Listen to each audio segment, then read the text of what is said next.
ఇది భూమి గుండ్రంగా ఉందని సామెత చాలాసార్లు వాడుతుంటాం మనం. మారిస్తే కొత్తది వస్తుందేమని ప్రజలు అనుకుంటే అన్నీ 2014 ముందు పరిస్థితులు పునరావృతం చేస్తున్నారు. మా కాంగ్రెస్ అంటే ఇట్లా ఉంటుంది అని చెప్పి పాపం మర్చిపోతున్న పీడకలని గుర్తు చేస్తూ ఇవాళ తెలంగాణలో మరొకసారి ప్రజలకు మంచినీళ్ళు లేకుండా, కరెంట్ లేకుండా, సాగునీళ్ళు ఇవ్వకుండా, రైతుల ఆత్మహత్యలకు, రైతుల మరణాలకు కారణమవుతున్నారు. నెలకి 2500 ఇస్తారన్న వాళ్ళే ఇవ్వలేదు మహిళలకు. సంవత్సరానికి ₹1,00,000 ఇస్తామని మరోసారి మోసం చేసే ప్రయత్నం చేస్తున్నారు. స్కూల్ పిల్లలకు, కాలేజీ పిల్లలకు ₹5,00,000 ఇస్తామని చెప్పి కొత్త ఇచ్చుడు కాదు కదా, పాతది ఓవర్సీస్ స్కాలర్షిప్ 20 లక్షలు ఇచ్చేది ఆపేసినారు. ఇవాళ మళ్ళీ విద్యార్థిక యువతకు ₹1,00,000 ఇస్తామని చెప్పి మరొక మోసానికి శ్రీకారం చుట్టారు. ప్రతిదీ నువ్వు పార్టీ మారి వచ్చిన పక్కన కూర్చోబెట్టుకొని పార్టీ మారిన వాళ్ళని తీసేస్తానికి చట్టం తెచ్చామంటే అసలు దీన్ని ఏమనాలి? దీన్ని జోకనాలనా, లేదా ప్రజలు గుడ్డిగా ఉన్నారు, కళ్ళు మూసుకొని ఉన్నారు, మేమేం చెప్పినా వింటారు తప్ప చూడరు మాకే అని అనుకుంటున్నారా? నిజంగా రాహుల్ గాంధీకి ఏమాత్రం కొద్ది గొప్ప తెలివి ఉన్నా, జ్ఞానం ఉన్నా వెంటనే వాళ్ళని డిస్క్వాలిఫై చేయాలి. ఇవాళ మీరు చట్టం తెచ్చేది నిజమే అయితే, తెచ్చిన చట్టాన్ని మీరు అమలు చేస్తామని చెప్పేది నిజమే అయితే, ఇవాళ ప్రారంభించిన ఈ ముగ్గురితోని కడియం శ్రీహరి, దానం నాగేంద్ర, వెంకట్రావుతోనే ప్రారంభం చేయండి. డిస్క్వాలిఫై చేయిస్తారా, రాజీనామాలు చేయిస్తారా?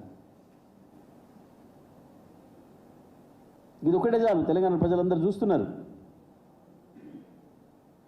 హంతకుని పక్కన పెట్టుకొని కేసు విచారణ చేస్తామని చెప్పడం ఎంత మూర్ఖత్వమో, చంపిన వాడికి శిక్ష ఇస్తామని చెప్పడం ఎంత మూర్ఖత్వమో, ఇక ఇంత మించిన నిదర్శనం ఏది ఎక్కరలేదు. వీళ్ళ మాటలు ఎటువంటి నీటి మూటలో, ఎంత మోసపు మాటలో ప్రజలకు చెప్పడానికి. ఆ వేదిక మీదనే ఉన్నారు. మొన్న 3 నెలల కింద బీఆర్ఎస్ బీఫామ్తో గెలిచిన శాసనసభ్యులు అక్కడనే ఉన్నారు. ఇవాళ వీళ్ళని డిస్క్వాలిఫై చేయండి అని చెప్పి మా పార్టీ నుంచి ప్రతినిధులు పోతే కనీసం స్పీకర్ గారికి సమయం ఇవ్వడానికి కూడా తీరటం లేదు.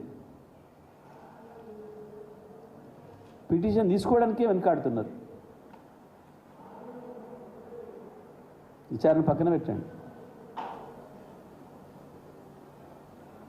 వీళ్ళు ఈ రకంగా మాట్లాడడం అంటే దయ్యాలు వేదాలు వల్లించిందనే మాట దీనికి స్పష్టంగా ఉపయోగపడతా ఉంది. కాంగ్రెస్ ఇచ్చే హామీలన్నీ నీటి ముట్టలేని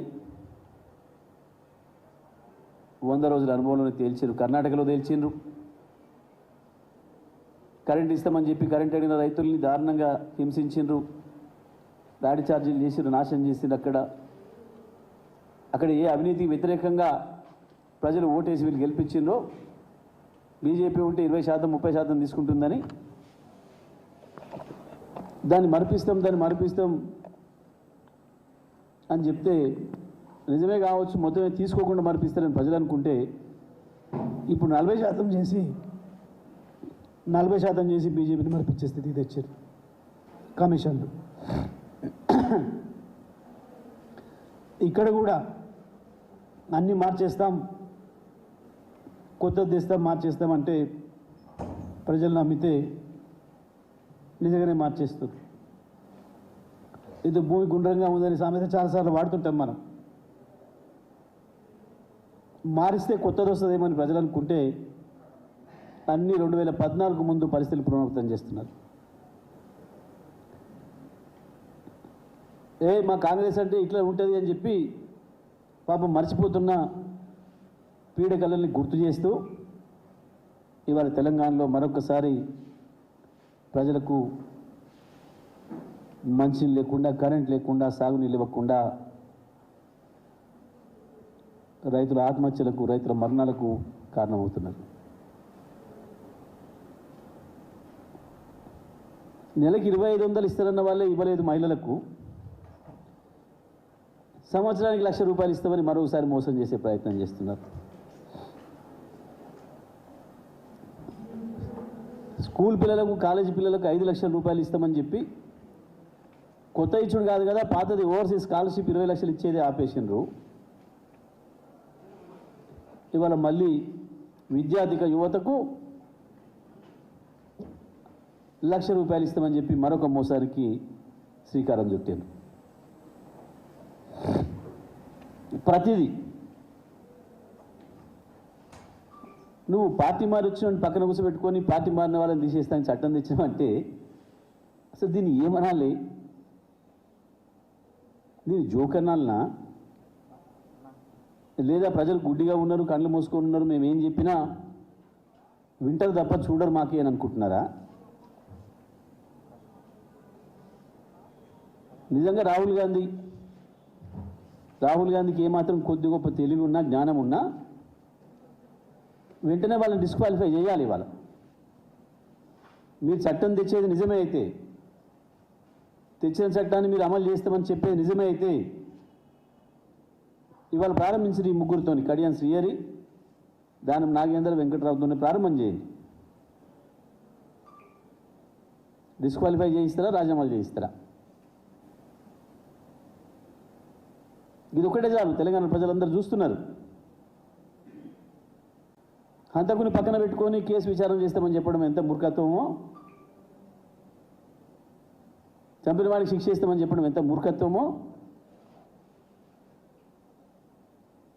అంత మించిన మోసం ఇంకొకటి లేదు. ఏం జరుగుతుంది రాష్ట్రంలో ఇవాళ? ఎవరిని అడిగినా చెప్తున్నారు ప్రజలు,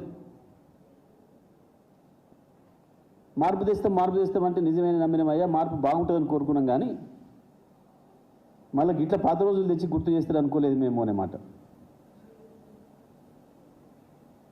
ఏం మాట్లాడతారు నిన్న మంత్రులు?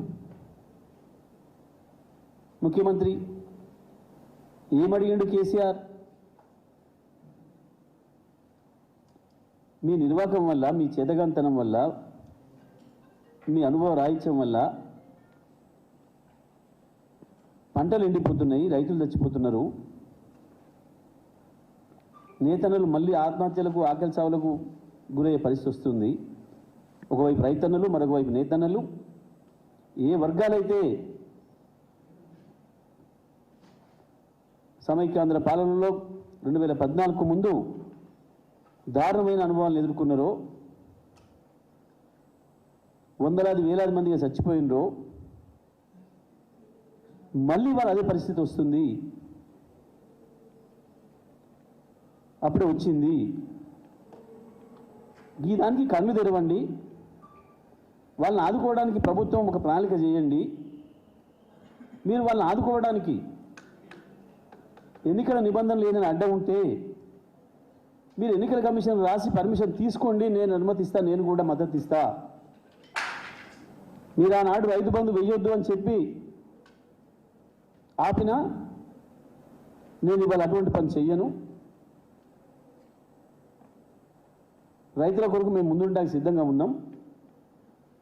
ఎన్నికల కమిషన్కి రాసి అనుమతి తీసుకోండి అని చెప్పింది కేసీఆర్ గారు. ప్రజల్లో బలంగా విషయాన్ని చెప్పడం కొరకు. కాళేశ్వరంలో నీళ్లున్నాయి, ఎత్తేదానికి అవకాశం ఉంది. ఇవాళ నేను వస్తున్నానని చెప్పి 2 రోజులు నీళ్ళు ఇవ్వడం కాదు, ఈ నీళ్ళు 100 రోజుల కిందనే తీసుకునే అవకాశం ఉండే. ఆ పని చేస్తుంటే ఇవాళ 1 ఎకరం ఎండేది కాదు, లక్షలాది ఎకరాలలో ఇవాళ పంట చేతికి వస్తుండే, రైతాంగం బ్రతికిపోతుండే, మళ్ళీ అప్పుల పాలయ్యే దుస్థితి రాకుండే రైతులకు అనే మాట చెప్పింది. నాకు బాధ కలుగుతుంది. 10 ఏళ్ళు కష్టపడి నిర్మించిన దాన్ని కేవలం 100 రోజులలోనే ఈ రకంగా నాశనం చేయడం అనేది నన్ను కాలు నిలపనీయలేదు ఇంట్లో, అందుకే వచ్చినా అని చెప్పాను.